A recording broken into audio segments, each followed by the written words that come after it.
Hello hello hello hello students, नमस्ते नमस्ते नमस्ते। Welcome to our favourite channel HKP physics classes.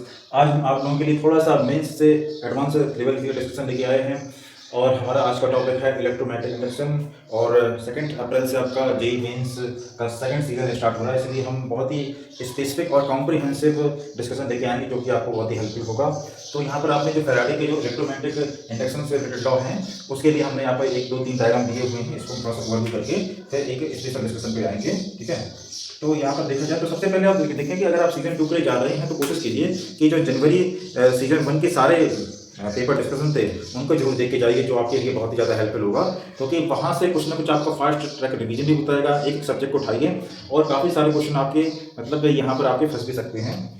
तो अगर देखा जाए इस मैग्नेट को हम इस तरह से हाथ से पकड़ के आगे की तरफ लेके जा रहे हैं। जब हम आगे की तरफ लेके जा रहे हैं तो क्या होगा कि ये जो एन पोल है इसके अंदर जो कॉइल है, ठीक है, ये ग्लू कैसा क्लोज होना चाहिए, ये इस कॉइल का जो नंबर ऑफ फ्री लाइन्स है उसको बढ़ाएगा। ठीक है, उसको बढ़ाने से क्या है कि इसके अंदर कुछ इस तरह से करंट रिलीज होगी कि उसको ये अपोज कर सके, मतलब ये कैसे बन सके, ये नॉर्थ पोल बन सके। ठीक है, तो यहाँ पर अगर देखा जाए कि हम एन पोल को लेके आ रहे हैं तो यहाँ भी क्या होगा, एन पोल होगा और एन पोल की वजह से इसमें करंट घूमना स्टार्ट कर देगी। अभी देखेंगे डायरेक्शन किस तरह से होगी। ठीक है, तो यहाँ पर देखा जाए कि इस मैग्नेट को हम अगर इस तरफ लेके जा रहे हैं तो यहाँ पर डिफ्लेक्शन हुआ कि नहीं हुआ। ऊपर ये क्या लगा हुआ है आपका, ये लगा हुआ है आपका गैल्वेनोमीटर। ठीक है, कोई पूछा है गैल्वेनोमीटर का क्या काम है, करंट को डिटेक्ट करना, करंट को डिटेक्ट करना और उसका डायरेक्शन बताना। ठीक है, उसकी डायरेक्शन।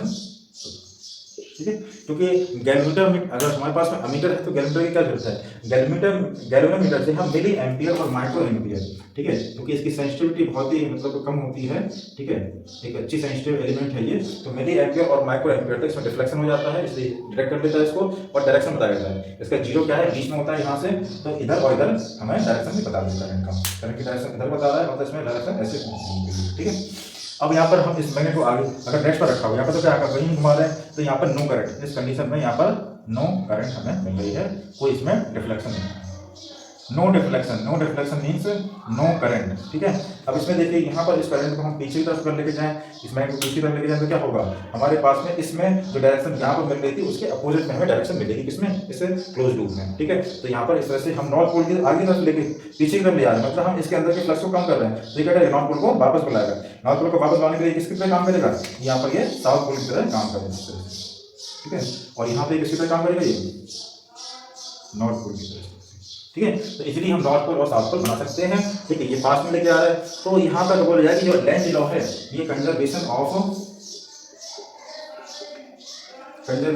एनर्जी को किस तरह से वैलिड करता है, किस तरह से वेरीफाई करता है। तो हम क्या कहेंगे इसमें कि अगर हम इस मैग्नेट को आगे तक लेके जा रहे हैं, मतलब हम बाहर से एक एक्सटर्नल एजेंट से वर्क कर रहे हैं। ठीक है, एक्सटर्नल एजेंट से हम वर्क कर रहे हैं, उसको पकड़ के लेके जा रहे हैं, तो इसके अंदर क्या हो रहा है, इसके अंदर कुछ इस तरह से है ना, हमारे पास में इलेक्ट्रिकल एनर्जी प्रोड्यूस कर रही है, ये उसको अपोज करने लग रहा है। ठीक है, जबकि यहाँ पर क्या हो रहा है, इस मैग्नेट को हम पीछे तक लेके आ रहे हैं तो यहाँ पर तुरंत पोलैरिटी चेंज हो जाती है करंट की। ठीक है, लेकिन यहाँ पे क्या हो रहा है, एक इलेक्ट्रिकल एनर्जी प्रोड्यूस हो रही है, यहाँ पर मैकेनिकल वर्क कर रहे हैं और उसको है ना कंपनसेट करने के लिए यहाँ पर एक हमें इलेक्ट्रिकल एनर्जी प्रोड्यूस हो रही है। ठीक है, तो ये आपका पूरा फैराडे लॉ का डिस्कशन था। ठीक है, फैराडे का फर्स्ट लॉ है, सेकंड लॉ है, फैराडे का जो सेकंड लॉ है वो लेंज लॉ कहते हैं उसको, और जो फैराडे का फर्स्ट लॉ है उसको हम equal to minus of d∅b/dt।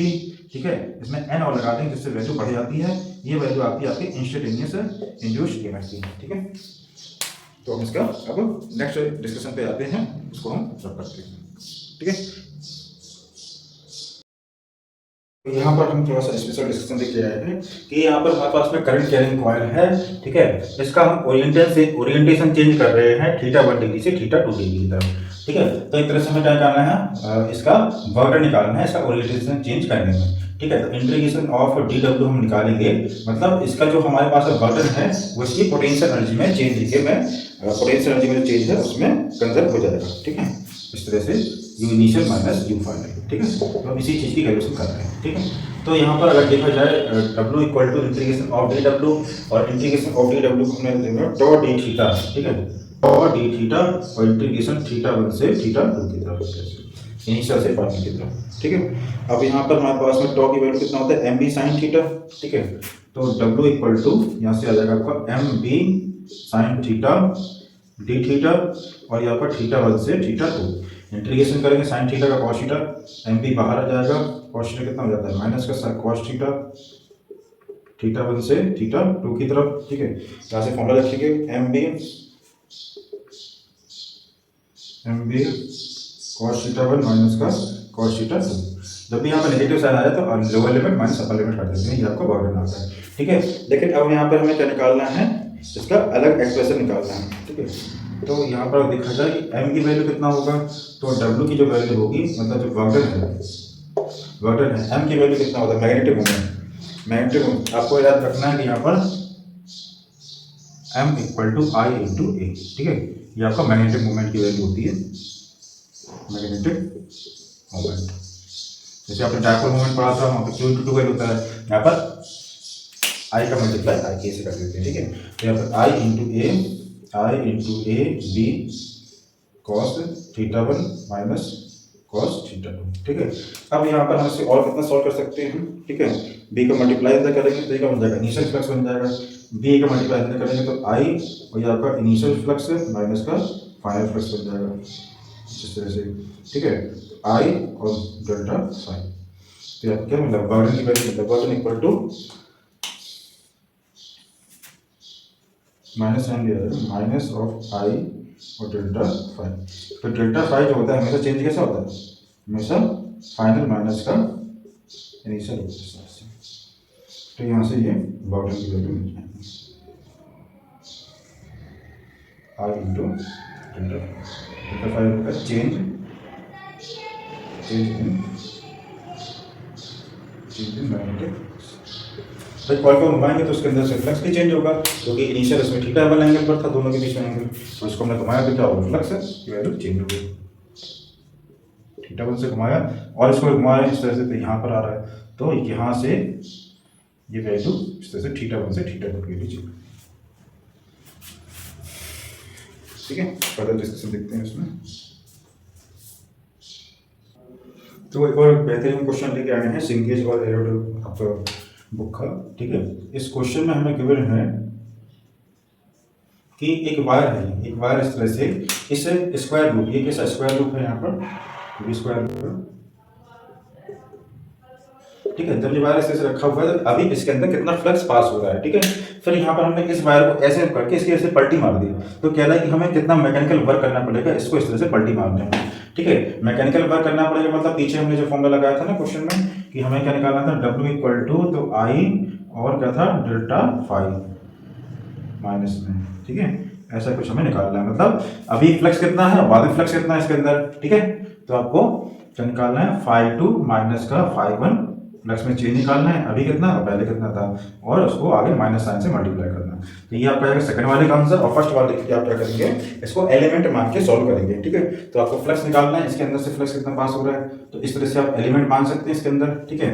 जब आपका एलिमेंट dx थिकनेस का है, l इसकी लंबाई है, ठीक है। तो आपको d फाई जो छोटा सा फ्लक्स मिलेगा, छोटा सा जो आपको डी ए की वैल्यू मिलेगी वो कितना मिलेगी, एल इंटू डी एक्स, ठीक है। अभी हम क्या निकालेंगे, इसके अंदर मैग्नेटिक फील्ड की वैल्यू निकालेंगे।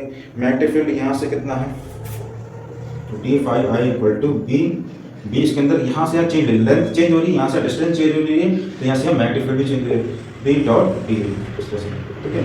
तो बी की वैल्यू बी डॉट डी है और कितना, बी डॉट डी कॉस 0, ठीक है। तो म्यू नॉट आई अपॉन में 2 पाई एक्स, ठीक है। तो एक्स डिस्टेंस पर हमें जो एलिमेंट माना था ये वैल्यू हो गई आपकी, इंटू में एल इंटू डी एक्स हो गया। अब मैं इसे इंटीग्रेशन करना है इस फंक्शन को टोटल फ्लक्स के लिए, ये आंसर निकालें magnetic flux passing through the field, ठीक है। तो हमें क्या निकालना है, मैग्नेटिक फ्लक्स निकालना है, मैग्नेटिक फ्लक्स इसके अंदर कितना पास हो रहा है, integration of D phi equal to, यहाँ पर एक्स की वैल्यू कितना ए है, यहाँ पर कितना ए प्लस एल, यहाँ पर एक्स इक्वल टू ए और यहाँ पर x equal to A plus L, mu naught I upon में 2 पाई एक्स और एल डी एक्स, ठीक है। तो x का फंक्शन है और डी एक्स के रिस्पेक्ट में डिफरेंशिएट करना है, इसको आप सॉल्व करेंगे तो we will get mu naught I L, ठीक है, अपॉन में 2 पाई, ठीक है, x एल में आता है, ठीक है। तो आगे टर्म आएगा एल एन, ठीक है, L N A plus L upper limit और डिवाइड में दूसरी लिमिट कौन सी थी, ए, तो डिवाइड में ए, ठीक है। तो ये आपका आंसर आता है, इसको आपको बाय हार्ट याद भी रखना है, ठीक है। ये इतना इंपॉर्टेंट है, इसको आप लोग बार बार याद रखेंगे। ठीक है। ये जब आपको बाई हार्ट जब याद हो जाएगा तो इसके बाद में अब हमारे पास क्वेश्चन है, असली क्वेश्चन है कि इसको हम ऐसे करके अगर पलटी मार दें तो क्या काम होगा। ठीक है, जो रिकॉर्ड करें आपको।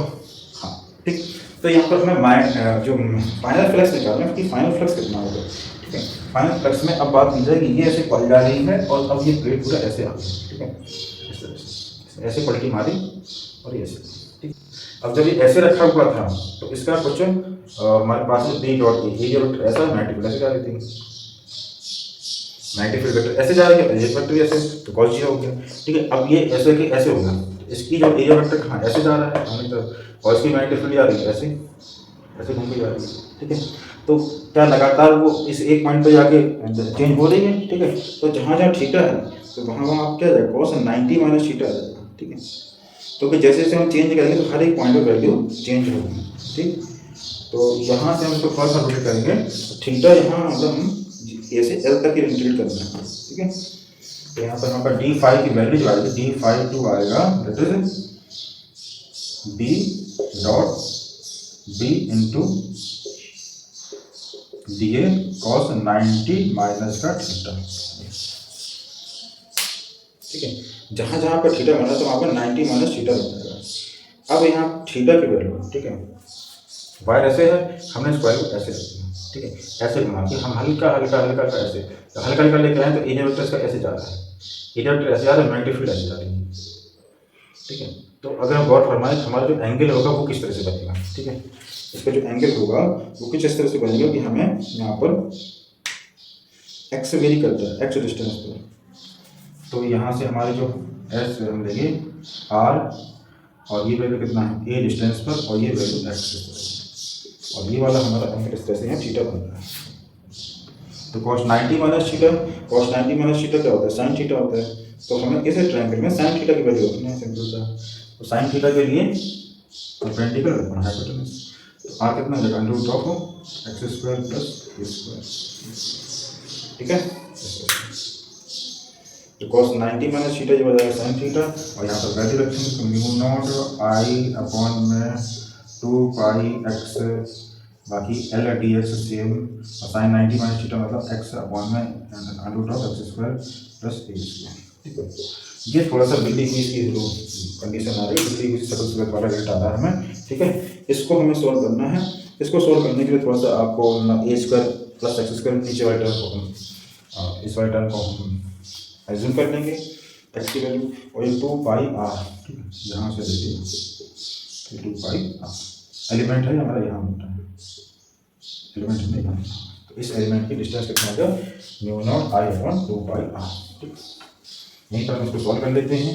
ठीक है, और जब इसको आर की वैल्यू फिर से हम पुट करेंगे तो आर की वैल्यू हमें फिर से मिल जाएगा कितना ए स्क्वायर मिल जाएगा आर स्क्वायर ए स्क्वायर का।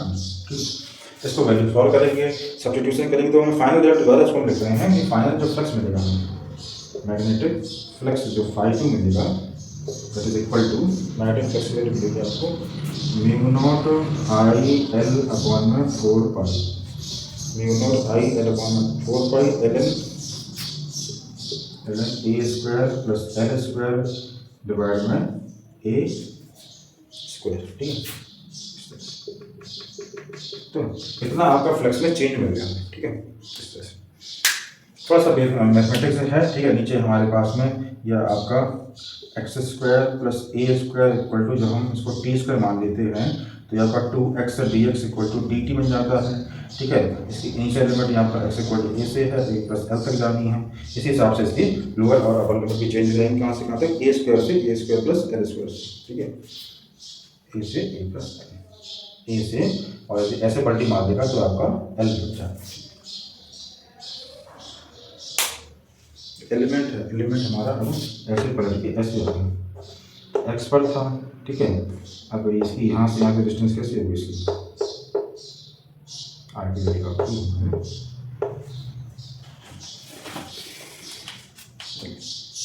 डेट एलिमेंट की वैल्यू 0 से लेके एल तक चेंज होगी, ए से लेके एल तक। ठीक है, एक अच्छा कॉन्सेप्ट है। ठीक है, अब वक्र निकालेंगे इसमें। तो इस तरह से हमारा जो फाइनल रिजल्ट है।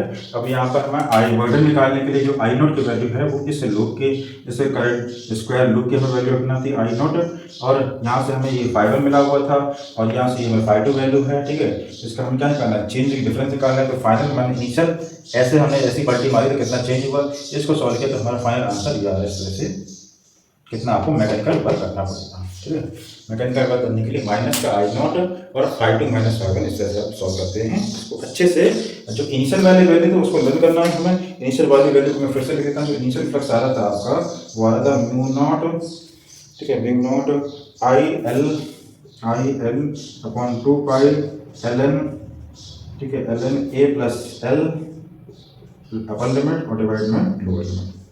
ये आपका इनिशियल फ्लक्स आ रहा था जो आप बाय हार्ट इसको एग्जाम कर सकते हैं। ठीक, ये कब के लिए है, जब करंट कैरिंग वायर इस तरह से जा रहा है और प्लेट के सामने ऐसे रखी हुई है। ठीक है, और ये कब है, जब इसने 90 डिग्री हम इसको घुमा दिया तब इसका फ्लक्स है। कांस्टेंट फ्लक्स है, एक्स एवरेजिंग है, लेकिन रास्ते में ये चेंज होता हुआ आएगा, इसलिए हमने थीटा एंगल मानते हुए एलिमेंट लेके थीटा यहाँ से इसको मानते हुए लेके आते हैं, इस तरह से निकल जाता है। ठीक है, एलिमेंट माना, वैल्यू चेंज करी, इस तरह से हमें वैल्यू निकल जाएगी। ठीक है,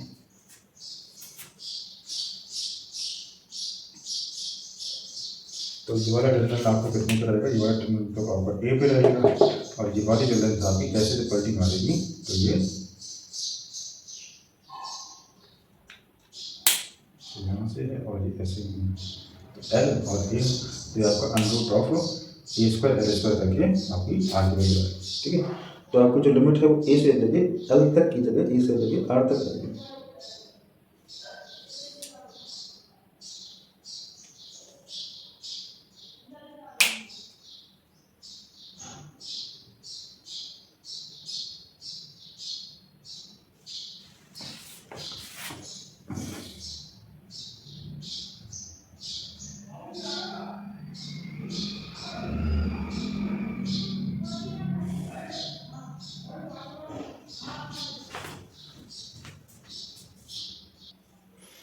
तो यहाँ पर इस तरह से क्वेश्चन है ये।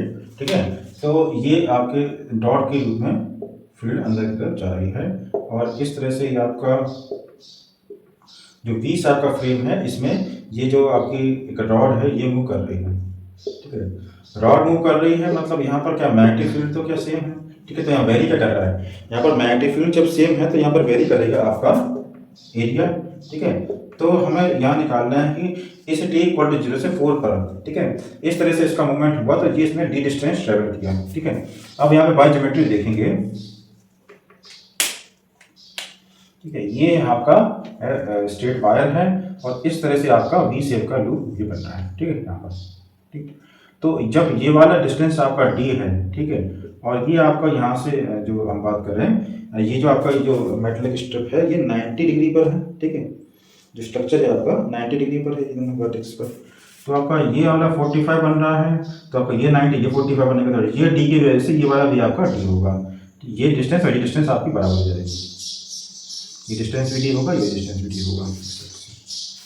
ठीक है, structure frame to conduct rod forming a right angle. ठीक है, तो यहाँ पर ये राइट एंगल पर ही दिया है, ठीक, एज्यूम नहीं किया हमने यहाँ पे 90, तो ये 45 होगा, ये 45 होगा। ठीक, तो यहाँ पर वेलोसिटी की जो कांस्टेंट है, तो किसी टी टाइम में जो जी की वैल्यू होगी वो क्या होगी, वेलोसिटी इनटू टाइम होगी। ठीक, तो आपको ये वाली वैल्यू मिलेगी 2d, ये होगी d, तो हमें इस ट्रायंगल का क्या निकालना है, इस ट्रायंगल का हमें एरिया निकालना है। तो एरिया इक्वल टू आपको मिल जाएगा 1/2 बेस इंटू हाइट। तो बेस आपका कितना है 1/2, बेस की वैल्यू कितना है 2d, और हाइट की वैल्यू भी क्या है d। ठीक है, ये 2d और dt। ठीक, तो यहाँ से d की वैल्यू रख देंगे 1/2, 2 से 2 कटेगा, डी स्क्वायर बन जाएगा, डी स्क्वायर मतलब v स्क्वायर और टी स्क्वायर। तो ये इसका एरिया हो गया। अब हमें क्या निकालना है, कैलकुलेट द इंड्यूस्ड ईएमएफ निकालना है। ठीक है, इंड्यूस्ड ईएमएफ के लिए हम क्या करेंगे कि और कोई वैल्यू हमें गिवन है। ठीक है, हमें मतलब d फाइव dt निकालना है और t इक्वल टू 4 सेकंड का, तो हम a इक्वल टू d5/dt। ठीक है, जो हमारा फाइव है, फाइव हमारा क्या बन रहा है, इसका b का फंक्शन बन रहा है b इंटू ए। ठीक है, तो इसको डिफ्रेंशिएट करेंगे a equal to d/dt of, ये आपका b तो बाहर आके कांस्टेंट था, a का इसका डिफ्रेंशिएशन करना है आपको, तो v स्क्वायर और टी स्क्वायर का आपको डिफरेंशिएशन करना है वेलोसिटी का। वेलोसिटी कांस्टेंट है, बाहर आ गई, ठीक है। तो ये आपका बन जाएगा वी स्क्वायर बी और 2t, ठीक है, ये वैल्यू आ गई। अब इसको कह रहा है टी इक्वल टू 4 सेकेंड का, ठीक है। इसको आपको सॉल्व करना है किसके लिए, टी इक्वल टू 4 सेकेंड, ठीक है। आई बात समझ, बहुत ही क्लियर कट था, थोड़ा सा ज्योमेट्री का पार्ट था, इसको ऊपर सॉल्व कर लेंगे, ठीक है। बी स्क्वायर मतलब वेलोसिटी का स्क्वायर, वेलोसिटी कितना है 5 का square into B magnetic field कितना है 0.4 हो गया, और इंटू में 2t, ठीक है, 2 टाइम्स ऑफ t, 2 4 है 8 है, ये 25 बन गया, 25 चौके 100 बन गया, ये 1 हो गया, तो आपका आ गया 8 वोल्ट। क्लियर है कि नहीं, ठीक है। बहुत ही सिंपल कैलकुलेशन थी, ठीक है। थोड़ा सा इसमें हमें वैल्यू पुट करना पड़ेगा, तो हमारे पास में 10t आ रही है। 5 का स्क्वायर 25 का मल्टीप्लाई 4 से करेंगे, 25 का मल्टीप्लाई 4 से करेंगे 0.4 से, तो 10 बनेंगे, तो आपका 80 आ जाएगा, ठीक है। 25 का मल्टीप्लाई हम यहाँ पे 0.4 से कर रहे हैं, 25 चौके 100 और 1 0 10 मिलेगा, जिसकी वजह से हमारे 80 आता है, ठीक। कैलकुलेशन पे नहीं जाना, बाकी जो आपका जो आपकी अप्रोच है उस पर जाना है। इंड्यूस ईएमएफ हमने किस तरह से इसको निकालना है। Come to the next part.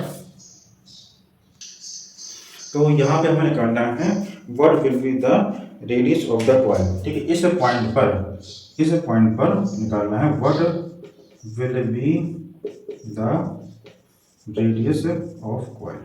अब यहाँ पर उल्टी कहानी है, ठीक है। यहाँ पर क्या है कि हमें बी दिया हुआ है और ई दिया हुआ है, और इसकी जो रेडियस धीमे धीमे से कॉन्ट्रैक्ट कर रही है, ठीक है। पहले रेडियस इसकी बड़ी थी काफी,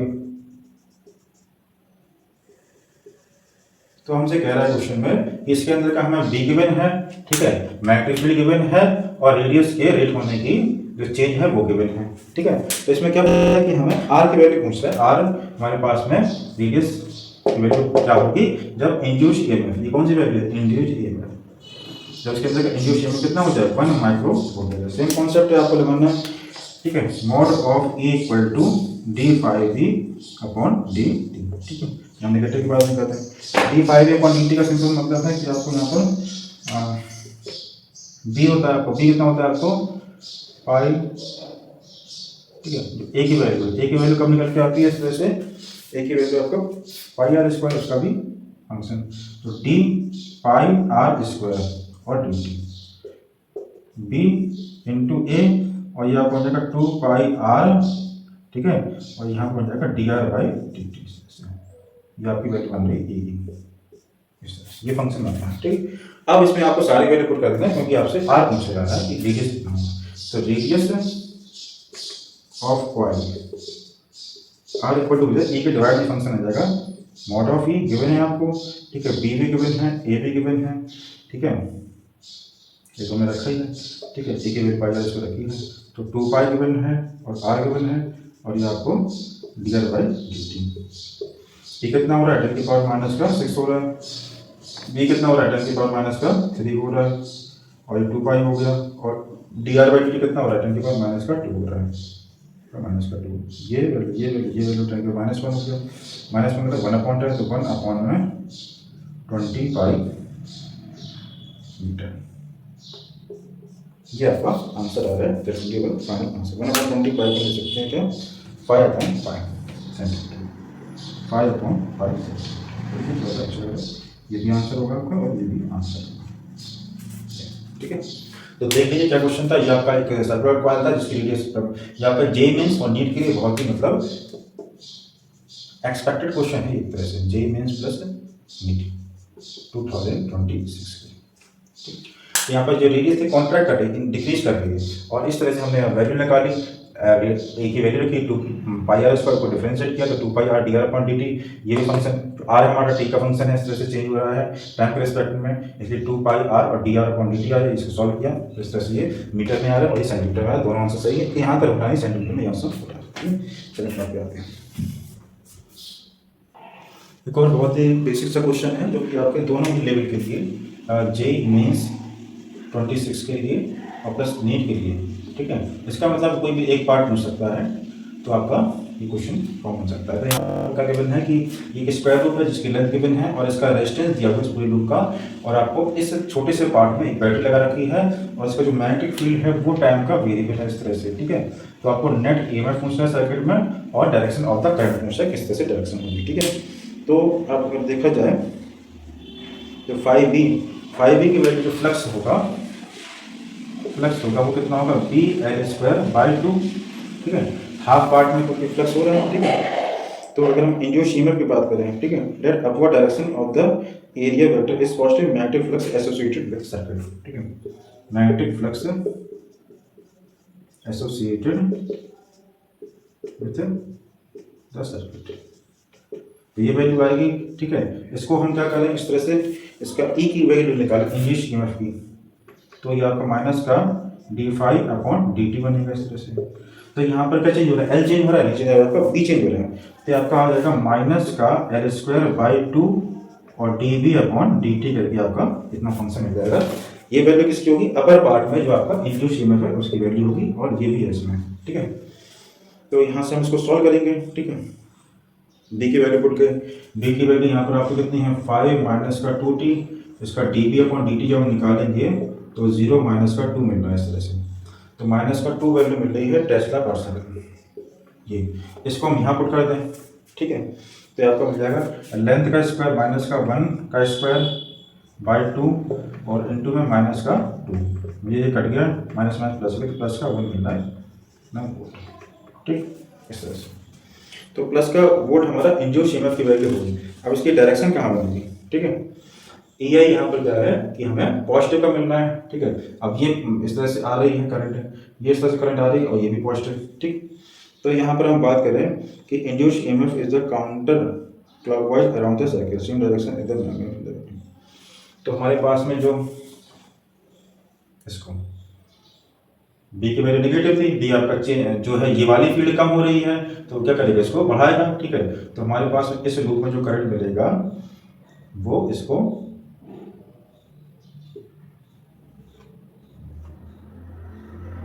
बी की वैल्यू टाइम के रिस्पेक्ट में कम हो रही है, नेगेटिव, dB/dt निकाला तो ये आपका नेगेटिव आ रहा है, तो यहाँ से ये वैल्यू ऐसे हो गई, ठीक है। और ये इस पर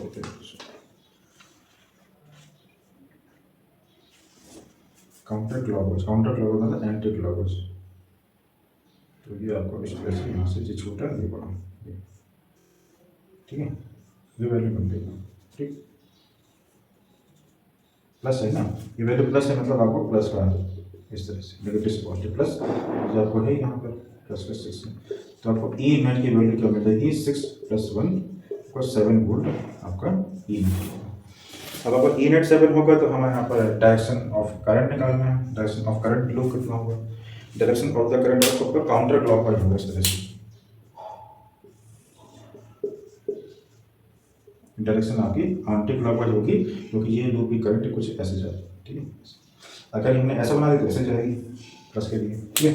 तो ऑटोमेटिक हमारा जो ए आई की वैल्यू मिलेगी, आई इंड्यूस होगा that is E net divide by R, तो 7 डिवाइड में आर की वैल्यू कितना है 35, 1/5 मतलब 0.2।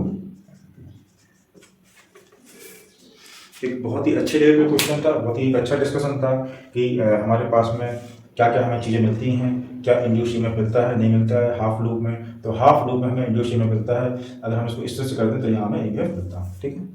अब इसका हम और क्वेश्चन देखते हुए अपना वीडियो कंप्लीट करते हैं। तो ये छोटा सा कॉन्सेप्ट आपका इंड्यूस्ड चार्ज का है, ठीक है।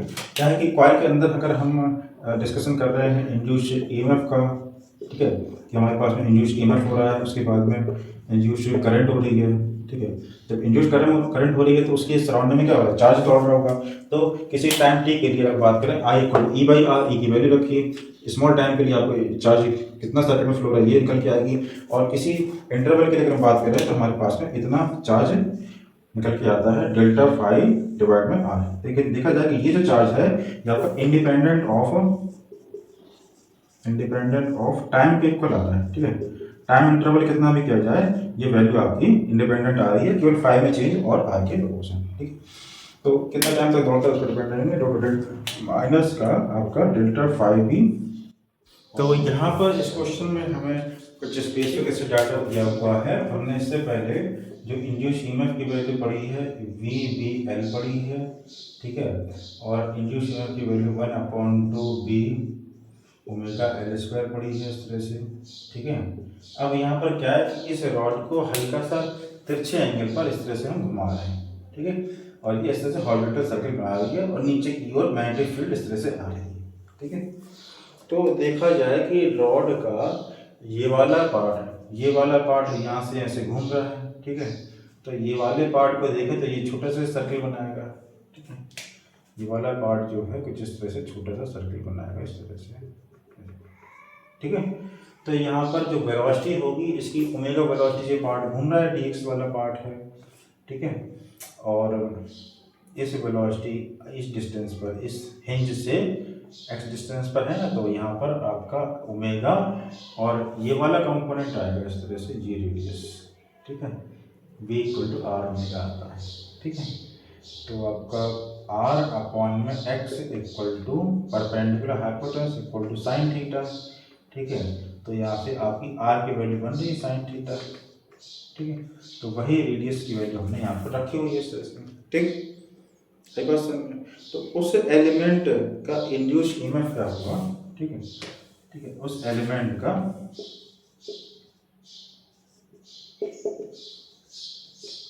Induce element of this element, इस छोटे से एलिमेंट का इंड्यूस ईएमएफ की वैल्यू जो डीई होगी वो आपको BVL से मिलेगी, ठीक है। उसकी वेलोसिटी कितनी है, ठीक है, V और L कितना है इसका dx छोटा सा, ठीक है, dx है EBVL साइन थीटा, और जो dx है, dx एलिमेंट है ये B से इस तरह से एंगल पर है, तो ये dx है और ये इसका साइन थीटा हो गया। तो किसी वेक्टर फॉर्म में होती है V cross D into L, ठीक है। तो जो dx एलिमेंट है वो B से एंगल बनाता है, theta is the angle between, theta is angle between dx and b तो नीचे की ओर आ रही है और dx हल्का सा ऐसे ही है, तो ये इस तरह से एंगल बन गया। तो जो यहाँ से इसका एंगल बन रहा है वो इस तरह से ये थीटा एंगल इस तरह बन रहा है। तो यहाँ से b की वैल्यू रख देंगे हम यहाँ पर और इंटीग्रेशन कर देंगे कहाँ से कहाँ तक, 0 से लेके L तक। तो जो होगा टोटल ईएमएफ मिल जाएगा आपको, टोटल ईएमएफ ई की वैल्यू होगी that is integration of DE 0 से लेके L तक, और B बाहर आ जाएगा, B की वैल्यू रख देंगे यहाँ से omega x sine theta, omega x sine theta, ये V की वैल्यू हो गई इंटू में dx स्क्वायर हो गया, ठीक है। और उसका भी क्या इंटीग्रेशन, ठीक है, 1/2 0 से लेकर L तक 1/2 आ जाएगा, B ओमेगा आ जाएगा, साइन स्क्वायर थीटा आ जाएगा और L स्क्वायर आ जाएगा, साइन स्क्वायर थीटा आ जाएगा और L स्क्वायर। तो ये आपका फाइनल रिजल्ट होगा कुछ इस तरह से। अब इसकी अगर राइट हैंड रूल हम लगाएं यहाँ पर, तो फिर electrons experience force towards the P, तो इलेक्ट्रॉन्स का जो फोर्स है वो हमेशा नीचे की तरफ आता है, प्रोटॉन्स ऐसे आता है, तो इसकी जो पोलैरिटी होगी वो जो एंड होगा हमेशा ऐसे पॉजिटिव होता है, ऐसे घूम रहा हो तो ये वाला एंड पॉजिटिव होता है, ये वाला एंड ऐसे नेगेटिव, इस ओ एंड पॉजिटिव और बी एंड ओ वाला पॉजिटिव, बी वाला नेगेटिव, ठीक।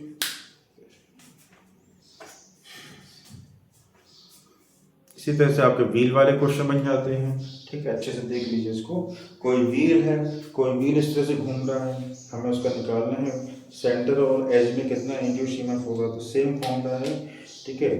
तो वी एंड और सेंटर के लिए, सेंटर के अबाउट घूम रहा है, सेंटर पे आपका डाला होगा, तो वी सेंटर पे पोटेंशियल और वी एज पर पोटेंशियल = 1/2 बी, ठीक है, ओमेगा और आर स्क्वायर, ठीक है, ये वैल्यू हो जाती है इस तरह से। तो सेंटर वाला जो है वो ज़्यादा होगा एज वाले से, तो फॉर एंटी क्लॉकवाइज रोटेशन, ठीक है। ये किसका होगा, इसके लिए फॉर एंटी क्लॉकवाइज रोटेशन। और अगर फॉर क्लॉकवाइज रोटेशन बन रहा है तो यहाँ पर वी एज की वैल्यू ज़्यादा हो जाएगी और वी सेंटर की वैल्यू कम हो जाएगी। सेंटर के अबाउट घूम रहा है तो सेंटर यहाँ पर सेंटर के अबाउट घूमा तो ये सेंटर इसके अबाउट में एंटी क्लॉकवाइज, सेंटर पे ज़्यादा उस पर कम। और अगर एज के अबाउट घूम रहा है, ठीक है, तो एज की वैल्यू ज़्यादा होगी और इसकी कम, ठीक है। तो इस तरह से डायरेक्ट वैल्यू निकाल सकते हैं 1/2 बी ओमेगा आर स्क्वायर, ठीक है। इसी तरह से आप जब ट्यूब के लिए निकालते हैं इस तरह से, कैपिलरी ट्यूब में पानी भरा हुआ रहता है तो वहाँ पे 1/2 ओमेगा आर और एल स्क्वायर फॉर्मूला आता है इस तरह से, ठीक है। तो ये आपका एक्सेस प्रेशर के निकल के आता है, प्रेशर डिफरेंस कितना होगा, प्रेशर ज़्यादा कहाँ होगा, बाहर वाले पॉइंट पर ज़्यादा प्रेशर होगा, P2 माइनस का P equal to 1/2 rho omega L square, ठीक है। Come to the next part. ये बहुत ही बेहतरीन सा डिस्कशन है आप लोगों के लिए।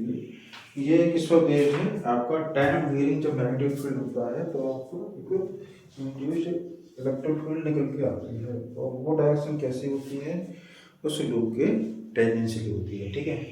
तो यहाँ पर ये जो मैग्नेटिक फील्ड है ये ऑन कर दिया गया, जस्ट ऑन कर दिया गया। ये नॉन कंडक्टिंग रिंग था जिसका मास m था, इसका चार्ज q था और ये अपनी एक्सेस के अबाउट घूम सकती है, ये आपकी एक्सेस है, ठीक है। तो अभी तो ये इनिशियली रेस्ट पर था, ये इनिशियली ये एट रेस्ट पर था, ठीक है, रुका हुआ था। जैसे ही हमने इसका मैग्नेटिक फील्ड ऑन किया, ठीक है, तो यहाँ पर कोई मैग्नेटिक फील्ड भी नहीं था, ठीक है, नो मैग्नेटिक फील्ड जब रेस्ट पर था, ठीक। जैसे ही हमने इस तरह का मैग्नेटिक फील्ड इस पर ऑन किया तो इस पर क्या हुआ कि घूमने की टेंडेंसी बनी। घूमने की टेंडेंसी क्यों बनेगी, इसका टॉर्क बन रहा होगा पक्का, ठीक है। तो यहाँ पर टॉर्क का कुछ ना कुछ फंक्शन बनाना है।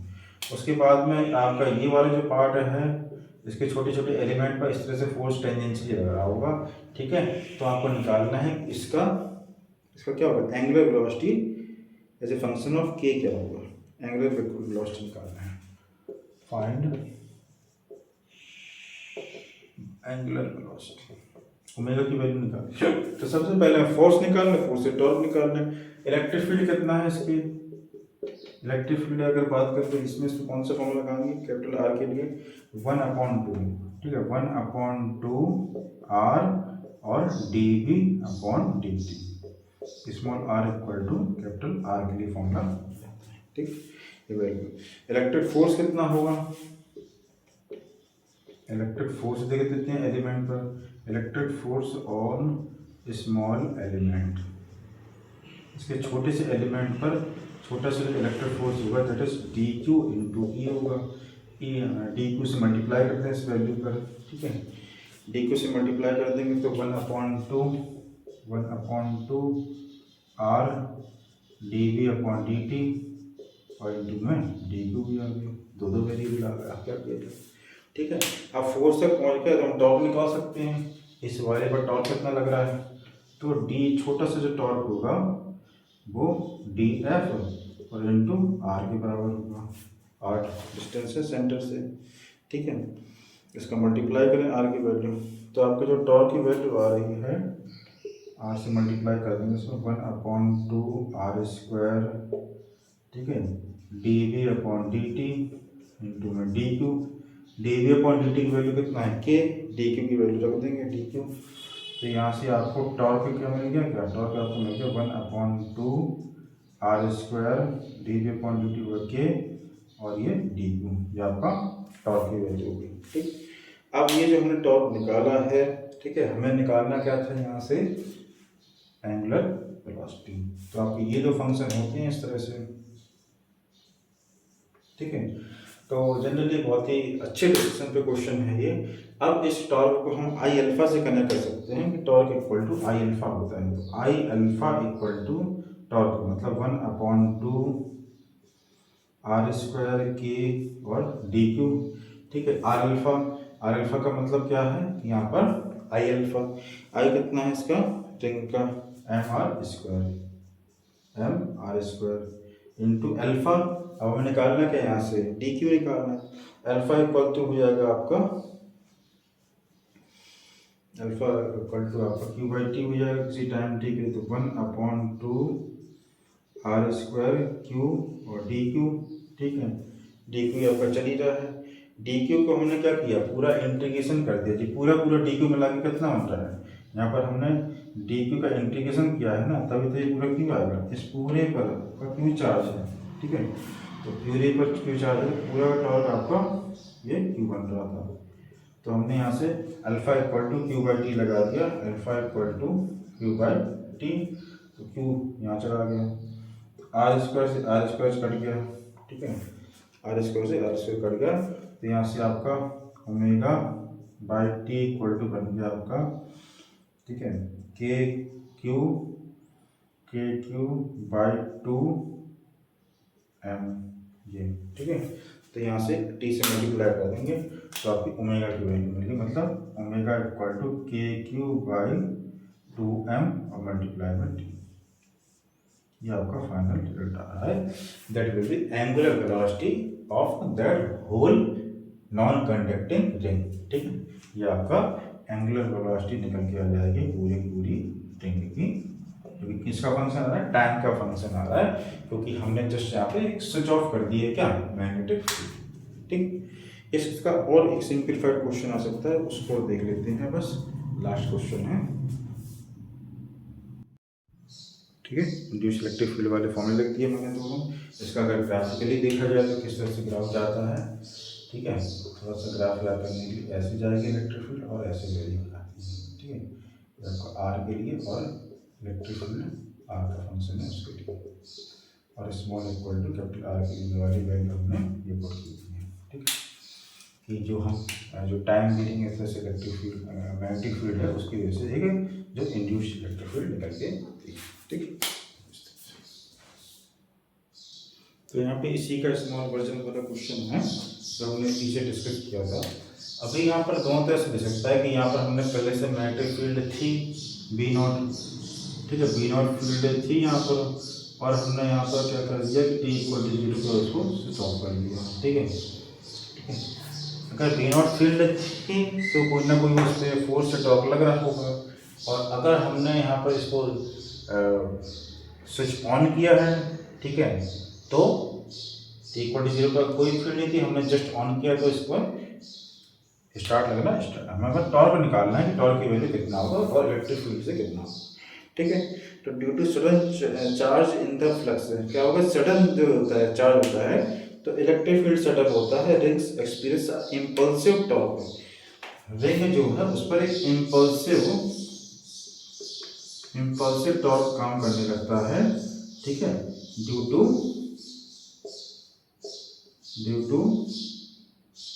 इंड्यूस्ड इलेक्ट्रिक फील्ड, ठीक। क्या हुआ कि या तो ये हमारे पास रिंग रखी हुई थी, इसमें फील्ड था, हमने उसको बंद कर दिया, ठीक है, और या सडनली हम इसको बंद कर दिया, सडनली इसको ऑन कर दिया, तो दोनों ही फील्ड में क्या होगा, एक हमें एक इंड्यूस की वैल्यू मिलती है, तो A equal to R by 2 और ये वैल्यू आपको मिलती है D V upon D T, A equal to R by 2 D V upon D T, ये आपकी इंड्यूस्ड इलेक्ट्रिक फील्ड की वैल्यू है, ठीक है। अब इसकी वजह से हम टॉर्क फोर्स निकालेंगे, जो फोर्स होगा फोर्स आपका होगा डी क्यू और इंटू ए होगा, ठीक है, R by 2 D V upon D T जो होगी ई की वैल्यू, और इसमें डी क्यू से मल्टीप्लाई कर दिया, ठीक है, डी क्यू से मल्टीप्लाई कर दिया। अब इसमें क्या निकालना है, हमें टॉर्क निकालना है, टॉर्क निकालने के लिए हम एलिमेंट का निकाल देंगे टॉर्क, तो इसका डी एफ इंटू आर से मल्टीप्लाई करेंगे, डी एफ इंटू आर से मल्टीप्लाई कर देंगे तो आर स्क्वायर बन जाएगा, तो आर स्क्वायर बाई 2, ठीक है, ये आपका बन जाएगा D V upon D T और 2 में डी क्यू बन जाएगा इस तरह से, ठीक है। अब हमें इस पर कहाँ से कहाँ पे इसको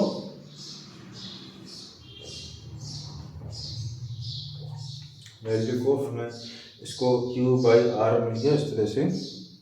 अब इस पूरे रिंग पर कितना हमारे पास में ये वैल्यू हमारे पास में, इसको इंटीग्रेट करेंगे तो जो हमें इंटीग्रेशन के बाद में function integration of D torque को इंटीग्रेशन करेंगे तो हमारे पास में इसका r/2 और dV/dt और ये वैल्यू आपकी इंटीग्रेशन dq को सॉल्व करके आपको q मिल जाएगा।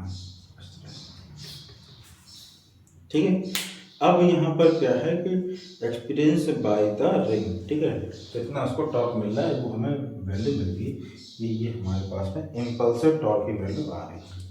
जो आपका जस्ट झटका लगेगा वो उसकी वैल्यू लिखा impulsive torque experience by ring ने कितना एक्सपीरियंस किया वो हमें टॉर्क मिल गया। ठीक, अब जब हमें टॉर्क मिल जाता है तो हम टॉर्क को किसके इक्वल लगा देते हैं। यहाँ पर एक फॉर्मूला आपने पढ़ा है मोमेंटम के लिए, ठीक है, F इक्वल टू पढ़ा था आपने dp/dt, ठीक है, वहाँ पर क्या था ये, इसलिए यहाँ पर जो L एंगुलर इम्पल्स की value L equal to I omega, L equal to होता है आई ओमेगा और A इक्वल टू होता है आपका d/dt।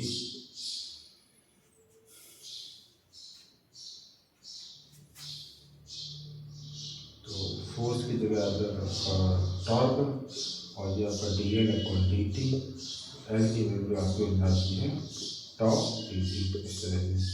ठीक, तो आपको किस रिलेशन को इम्प्लाई करना है जिससे आपको निकालना पड़ेगा एंगुलर इम्पल्स एक्सपीरियंस।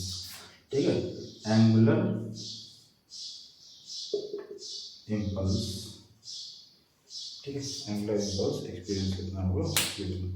ठीक, तो L equal to tau dt निकाल लिया, ठीक है, तो टॉ इंटू dt से मल्टीप्लाई कर दो तो r/r²/2, ठीक है, dv/dt और इंटू में q और इसमें dt से मल्टीप्लाई कर दिया इस तरह से, ठीक है, और इसको इंटीग्रेशन कर दिया इक्वल टू ये वैल्यू, ठीक है, इसको बराबर कर देना आई ओमेगा के बराबर, आई ओमेगा के बराबर।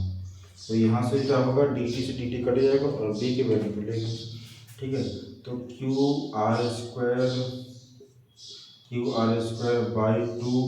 और इंटू b, ये पूरी वैल्यू सिंप्लीफाई होकर आ गई। ठीक है, और आई कितना है इसका mr² बाई ओमेगा, ठीक है, mr² बाई ओमेगा।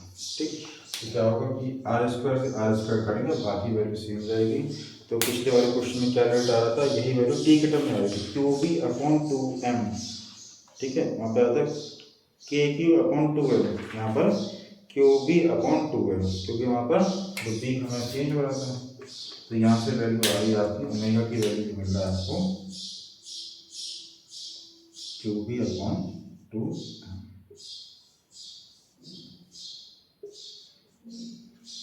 qb/2m। ठीक, तो यहाँ से हमने क्या निकाला एंगुलर इम्पल्स एक्सपीरियंस, कितना एंगुलर इम्पल्स एक्सपीरियंस हुआ। Angular impulse experience by ring, angular impulse experienced, ठीक है, तो हमें यहाँ से ये वैल्यू निकल के आ रही है जो हमने L equal to I omega के बराबर पुट करके और इक्वल टू टॉ dt। ठीक, क्योंकि पीछे वाले में हमने क्या किया था क्वेश्चन में, यहाँ पर वेरिएबल था वो, इसलिए हमने टी के टर्म में उसको सॉल्व करके फिर निकाला था। ठीक है, और टॉ निकाला, टॉ इक्वल टू आई अल्फा और आई अल्फा को लेके हमने यहाँ पर अल्फा को ओमेगा बाई टी और जो टॉ था उसकी वैल्यू में सॉल्व करी थी। टॉ कितना था, क्या दोनों केस में सेम टॉ आ रहा है? नहीं, वहाँ पे वैल्यू आर के टर्म में आ रही है, कैपिटल आर के टर्म में, यहाँ पर क्या है कि स्मॉल आर के टर्म में वेरी कर रहा है इसलिए।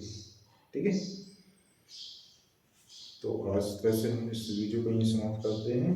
ठीक, तो काफ़ी अच्छा डिस्कशन हमने आप लोगों के लिए देखा यहाँ पर, जो कि आपको एक अलग ही अप्रोच पर लेके जाएगा। तो आपको इस वीडियोज़ को बार बार देखिए, कोई रिवाइज कीजिए और you will get a different approach and power of speculation. Sir आप एक एक्सटेंडेड वर्जन पर अपना डिस्कशन सोच पाएंगे। Thank you for the watching.